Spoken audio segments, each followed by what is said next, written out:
எந்த தொழில் செய்தால் என்ன செய்யும் தொழில் தெய்வம் என்று வட்டுக்கோட்டை பாட்டில் சொன்னானே. சக்தி எல்லாம் ஒன்று சேர்ந்தாலே சொர்க்கம் வரும் இந்த மண் மேலே.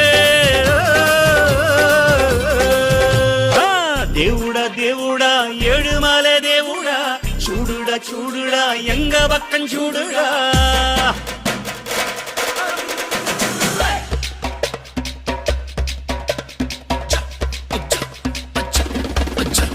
Okay.